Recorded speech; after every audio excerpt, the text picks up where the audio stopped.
C'est dans ce cadre que les militants de l'Union progressiste et le Renouveau, membres de l'aire culturelle Adja Tado, se sont réunis à travers leur conseil de réflexion et d'orientation stratégique Tadovi afin de réfléchir à leur positionnement politique et aux stratégies à adopter en vue des échéances électorales à venir. Au cœur des échanges, une déception clairement assumée. Les participants estiment que le poids démographique des populations de cette aire n'a pas été pris en compte dans certains choix de positionnement, notamment lors des législatives et dans des zones où la communauté se dit fortement représentée. Il est de coutume de dire que les positionnements dans chaque parti ne contentent jamais tout le monde.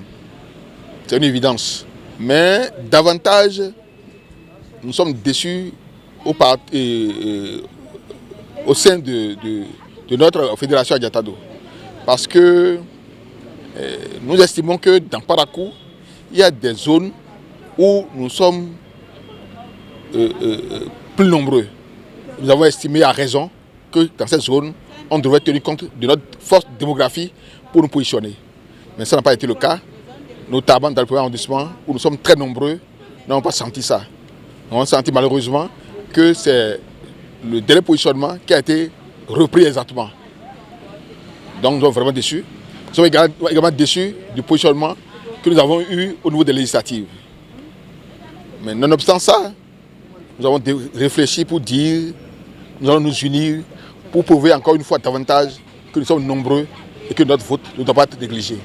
Malgré ces frustrations, le ton reste à la mobilisation. Les militants annoncent leur volonté de rester unis et déterminés à démontrer par les urnes que leur voix comptée ne saurait être négligée. Nous avons dépassé une certaine époque où il faut matérialiser, démontrer son mécontentement, n'est-ce pas, en s'abstenant dans la campagne électorale, en s'abstenant d'aller voter. Et vous avez compris avec moi que nous nous sommes entendus en nous levant tout à l'heure qu'il faille mettre en pratique désormais le comportement des pays asiatiques et qui, au lieu de gréver, rester chez eux et travaillent en mettant bandeau rouge et en travaillant d'ailleurs beaucoup plus qu'ils devaient travailler de manière à ce qu'on puisse démontrer que nous sommes là.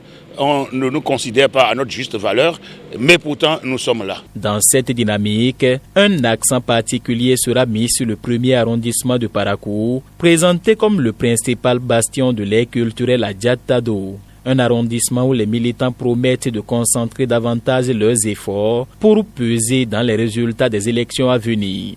Je leur ai expliqué qu'il ne faut plus regarder cela. On va travailler pour le parti, on va travailler pour, je peux dire, démontrer que nous sommes capables bel et bien de beaucoup de choses et que c'est certainement les autres qui ne nous considèrent pas à notre juste valeur. S'offusquer et ne pas sortir pour faire ce que nous avons demandé à ce qu'ils fassent, je crois qu'ils ont déjà effacé cela de leur tête et tout est revenu à la normale. Nous allons nous investir dans tout Parakou, mais davantage dans le premier arrondissement où nous nous sentons plus nombreux. C'est d'abord le message plus fort. Nous sommes dans tout Parakou parce que les Adja Tado sont partout dans Parakou, nous ne sommes pas seulement au premier arrondissement. Mais nous sommes davantage au premier arrondissement. Donc nous avons dit, nous allons concentrer nos efforts davantage au premier arrondissement pour démontrer à tout le monde que réellement, au premier arrondissement, on ne peut pas parler du premier arrondissement sans compter avec nous. L'objectif affiché à travers cette rencontre est clair, faire des scrutins à venir une démonstration de force électorale et rappeler que l'on ne peut désormais compter le premier arrondissement sans compter avec l'aire culturelle Adja Tado.